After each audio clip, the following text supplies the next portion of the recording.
Perspective. Chapter 1. The Broken One.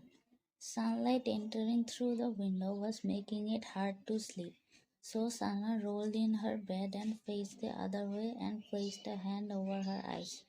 This was more convenient than getting up and closing the window. Ah, why doesn't this disgusting summer end? Sana thought to herself as sweat was dripping down her forehead to her face. I hate this sound. Should change it sometimes, she said to herself as she pressed the button to shut off the alarm. Should I sleep some more? Why not? When she finally woke up, the sun was shining brighter. She pulled back some of her short, curly hair from her forehead.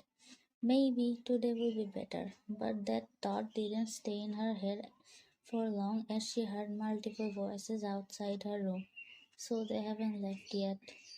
Good morning, Sana. Come have breakfast with us. I would rather starve. Her aunt didn't hear that because she said the words in her mind. This day is gonna be awful. That was the thought she had when she saw the bathroom was locked from the inside. And that thought stayed in her mind for the rest of the day. She was sick of everyone and everything. She hated the guests in her house.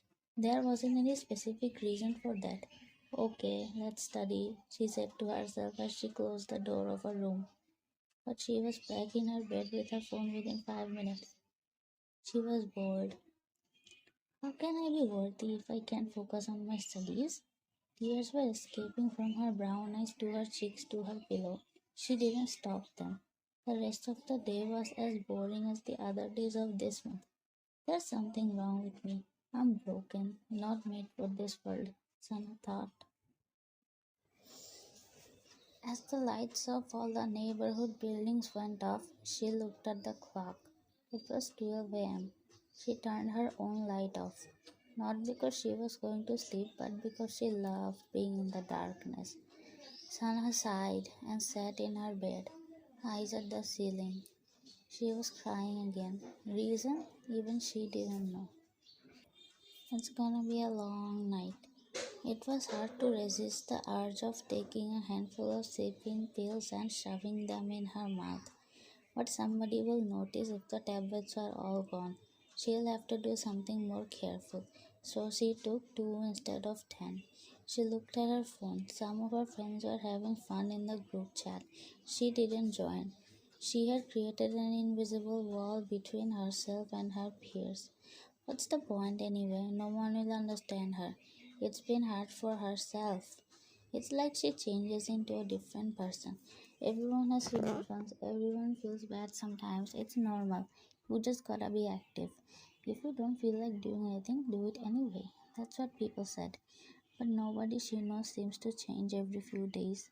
She has unexplainable feelings. Nothing can change her. The thoughts in her head were giving her pain. She connected her headphones, clicked on her favorite playlist, and closed her eyes. She was exhausted despite of doing nothing. Like her room, her life was dark. That's what she believed. Maybe there was no recovery, no escape. She wanted to scream. Something was wrong. She felt pain in her head as if it was about to burst. She wanted to destroy something, wanted to pass the discomfort to something else. Sana felt as if something inside her was wrong. One moment she would dream big, the next moment she felt like everything was over. Sana screamed, but no one heard because that was in her mind. Sometimes she feels like she's gonna be crazy and there's nothing anyone can do. These are normal, it happens to everyone. Okay, Sana thought to herself and smiled. But she hasn't seen anyone like herself, and those words seemed like lies to her. The only thing worse than being mentally ill is realizing you are. She knew very well that's what she had to do. She didn't want to hurt anybody, but she still did. Sana knew she had to study. She wanted to, but still she couldn't. She hurt people against her will. She thought this life wasn't for her. All she saw was darkness. She wanted to end it so bad. But there was a ray of hope that would show up randomly. That was the thing that kept her going. She doesn't end it because maybe she'll be something someday.